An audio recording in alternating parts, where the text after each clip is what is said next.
Hi friends, welcome to Rekha's kitchen. இன்றைக்கி நம்ம ரொம்ப டேஸ்ட்டாக சூப்பராக ரொம்ப சத்தான ராகி சேமியா புட்டு எப்படி செய்கிறதுன்னு பார்க்க போகிறோம். வாங்க வீடியோக்குள்ளே போகலாம். அதுக்கு முதல்ல நான் ஒரு பாத்திரம் எடுத்து வச்சுருக்கேங்க, பிளேட் எடுத்து வச்சுருக்கேன்.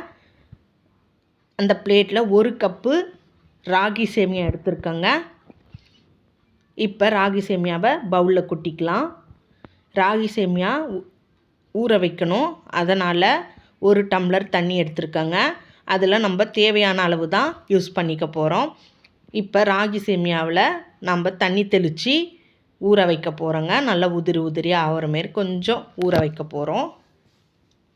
இங்கே பாருங்கள், நான் தண்ணி தெளித்து வச்சுட்டேன் பாருங்கள். இந்த மாதிரி தான் இருக்கணும். இப்போ ஒரு பிளேட் போட்டு மூடிடலாம். 10 நிமிஷம் கழித்து நம்ம திறந்து பார்ப்போம். நம்ம ஊற்றின தண்ணியெலாம் அப்சர்வ் பண்ணியிருக்கோங்க நல்லா. இங்கே பாருங்கள், உதிரியாக இருக்குது பார்த்திங்களா, இழுத்துடுச்சு தண்ணியெலாம்.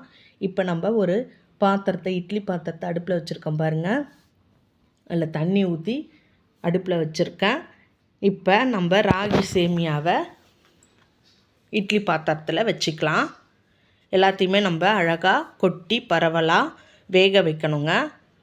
அதனால் நம்ம இந்த மாதிரி எடுத்து கொட்டி வச்சுக்கலாம் இட்லி பாத்திரத்தில் வேக வைக்கிறதுக்கு. இங்கே பாருங்கள், நான் செய்கிற மாதிரி செய்யுங்க. அவ்வளோதான், நான் எல்லாத்தையுமே போட்டுட்டேன். இப்போ இட்லி பாத்திரம் மூடி போட்டு மூடிடலாங்க. 10 நிமிஷம் கழித்து நம்ம ஓப்பன் பண்ணலாம். கொஞ்சம் நல்லா வேகணும். இங்கே பாருங்கள், 10 நிமிஷம் கழித்து நான் ஓப்பன் பண்ணுறேன்.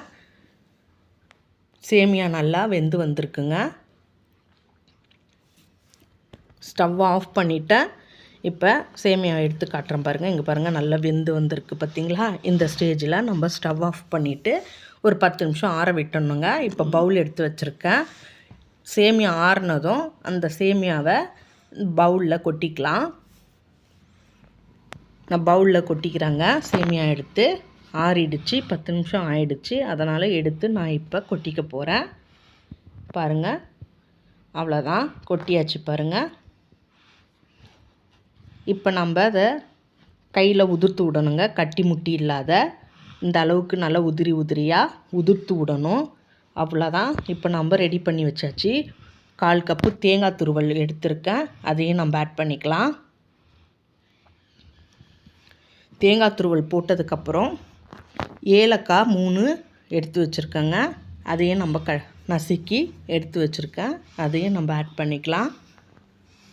ஆட் பண்ணியாச்சு. இப்போ அது கூட 1/4 கப்பு சர்க்கரை ஆட் பண்ணிக்கலாம்.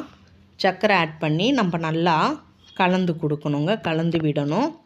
தேங்காய், ஏலக்காய், சர்க்கரை 3மே நல்லா ஈவனாக கலந்து விடணும். நல்லா இந்த அளவுக்கு நல்லா பரவுற மாதிரி எல்லா பக்கமும் ஸ்ப்ரெட் ஆகிற மாரி நம்ம கலந்து விட்டுக்கணும். இங்கே பாருங்கள், இந்த மாதிரி. அவ்வளோதான், நான் ரெடி பண்ணிட்டேன் பாருங்கள். எடுத்து காட்டுறேன் ஸ்பூனில். எவ்வளோ சூப்பராக இருக்குது பார்த்திங்களா ராகி சேமியா. அவ்வளோதாங்க. இந்த சேமியா ஈஸியாக 10 நிமிஷத்தில் நம்ம வீட்டில் செஞ்சிடலாம். பசங்க ஸ்நாக்ஸுன்னு கேட்டாங்கன்னா உங்களுக்கு இதை இந்த மாதிரி நீங்கள் செஞ்சு கொடுங்க. ரொம்ப சத்தான உணவு கூட.